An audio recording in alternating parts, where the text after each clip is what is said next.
the story with John Cena tied up at TLC in a chairs match where Wade Barrett was literally buried by 23 chairs. Wade was buried in more ways than one. After that, we didn't know where we were going or what was next for us. We just knew that Wade was out of the group, and we had been led to believe that eventually I was going to be taking over the Nexus and I would be leading the group. But we didn't know exactly when that was going to happen. It seemed like it made sense that it would happen right after we ousted Wade from the group. I mean, that would follow, but we found out there were other plans. On January 3rd, 2010, CM Punk is here. He ousts Barrett from the group officially and then starts initiations. It was a lot to wrap my head around because now CM Punk is in our group and our leader. But hold on.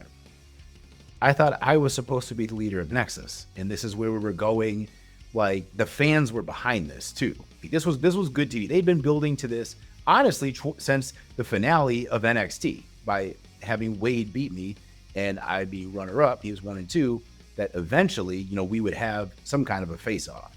But then now, all of a sudden, CM Punk is inserted into this. This is completely out of left field. And at that time, what I knew of Punk, he didn't necessarily have the best opinion of me.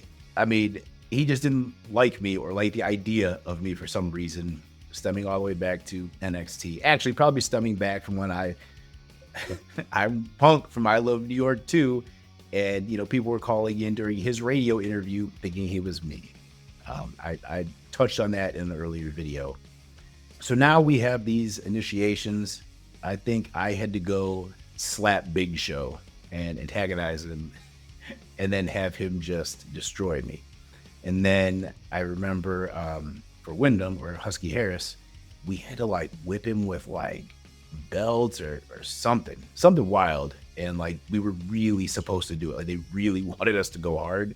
And man, I remember not wanting to do it. I felt bad or really, really, just trying to protect him.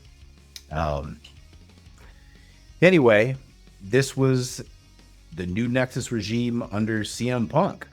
And so then what was funny is Slater and Gabriel, they were like, no, we're not for it. And storyline wise, they just left and went to join Wade in the Corre. So now they're out of it. So now, okay, I see how things are kind of being set up where there's the Nexus, or rather we're the new Nexus. And then now they're building an alternate Nexus in the Corre. It would seem that eventually these two factions are going to meet up, especially because Wade is leading one, I'm leading the other.